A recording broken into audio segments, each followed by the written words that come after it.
Good evening, everybody. It's once again Ted the Speed Learner, and I know I've got my camera in a funky angle here. The reason for this is that I'm going to have to read this directly from the healthcare bill. This is healthcare bill part 24, and believe me, this is a lot of words. I already tried this video once, and things got a little screwed up, so we're going to try this one more time. Alright. This is letter E, protection against dumping risk by insurers. This is found on page 24 of the bill.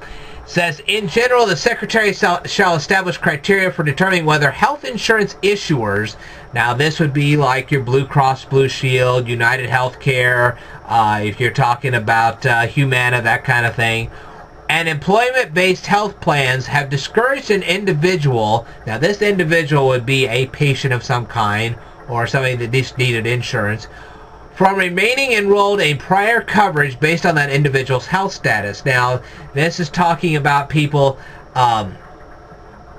they were a part of a health plan, and now they have been run out of that health plan because of a pre-existing condition. Alrighty, now, this is what's going to happen to these health insurance plans if they pull this stunt.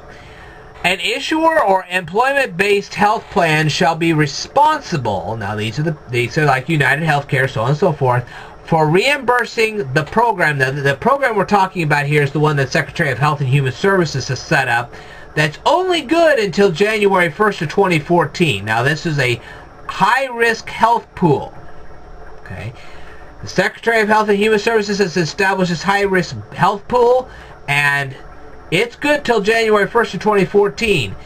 If your health insurance plan has pushed you out of the plan because of a pre-existing condition, this high-risk pool will pick you up.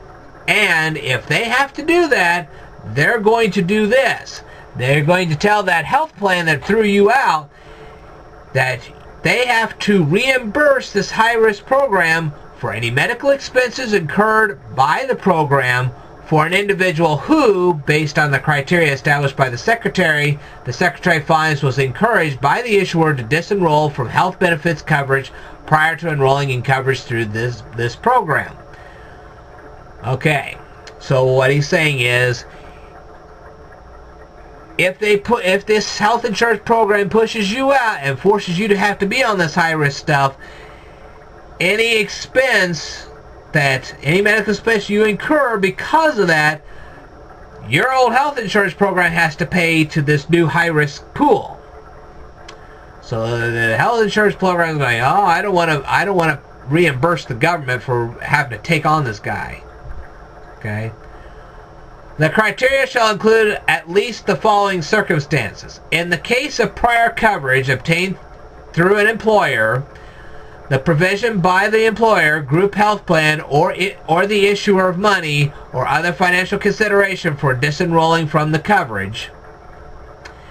In the case of prior coverage obtained directly from an issuer or under an employment-based health plan, the provision by the issuer or plan of money or other financial consideration for disenrolling from the coverage, or in the case of an individual whose premium for the prior coverage exceeded the premium required by the program, so he ends up paying more of a premium than what he should have paid to stay on this coverage, okay, adjusted based on the age factors applied to the prior coverage. The prior coverage is a policy that is no longer being actively marketed, so he's on this prior coverage. It's not being actively marketed anymore, and so therefore the Secretary can move in and say, hey, you know, you can't pull this kind of stunt. Okay. Or the prior coverage is a policy for which duration of coverage form, this is the exact language here, people, I'm not playing with you on this. The prior coverage is a policy for which duration of coverage, form, issue, or health status are factors that can be considered in determining premiums at renewal.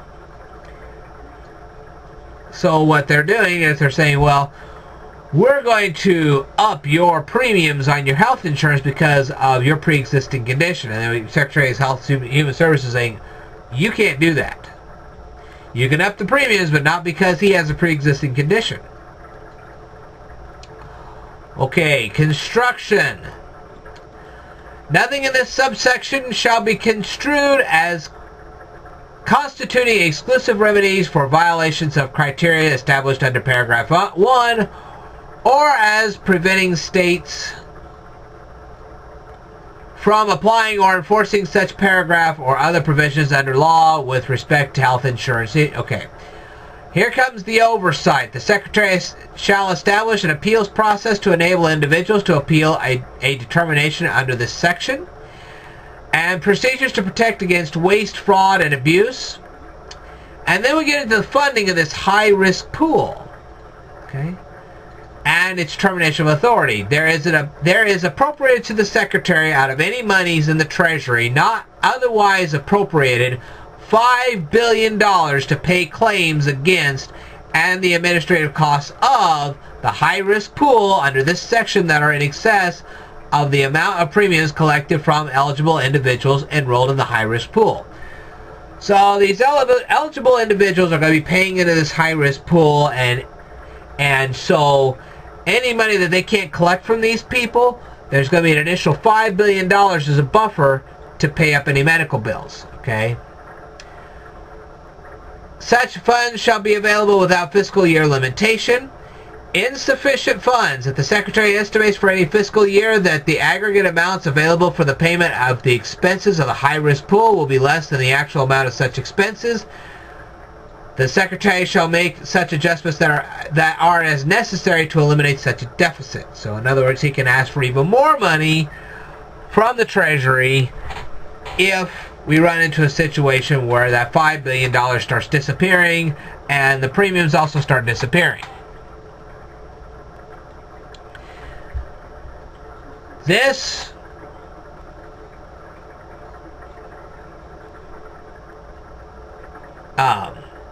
termination of authority in general, except as provided in subparagraph B, the coverage of eligible individuals under a high-risk pool in the state shall terminate on January 1st, 2014. That means that they've got to take these people out of this high-risk pool that they just put in there, and they have to put them someplace else. So what they're going to do is they're going to put you into a state exchange. Okay? So if you end up with this high-risk coverage between now and 2014, you're going to have to then transfer yourself into a state exchange. Now, the good thing about this is that in the next paragraph, they tell you basically that they're going to make sure that the transition from this high-risk pool to the state exchange will be a smooth transition, and you won't have any lapse in health insurance coverage between the time you get to from the high-risk pool to the state exchange. Okay? The Secretary of Health and Human Services has the authority to stop taking applications for participation in the program under this section to comply with the funding limitation provided for in paragraph 1. So if he sees that more than $5 billion is going to be spent on this thing, and more is going to be spent out than what is going to be taken in by the premiums, he can stand there and say, okay, you guys aren't participating anymore. I'm not going to take any more people, so you could still get screwed by this. Because there's not enough money to cover you, he's not going to take either. So now you're out from your regular health insurance that wouldn't cover you because of the pre-existing condition. But on top of that, you can't get into the special high-risk pool because there's no more money left for you. So you're still screwed anyway. I don't like that. Okay? Now, in relation to state laws, if there are state laws about pre-existing conditions, this thing supersedes all of it. That's what it's saying. Alright, and that concludes this particular video. I will cover reinsurance for early retirees in the next section. I will tell you more in a future video, so stay tuned.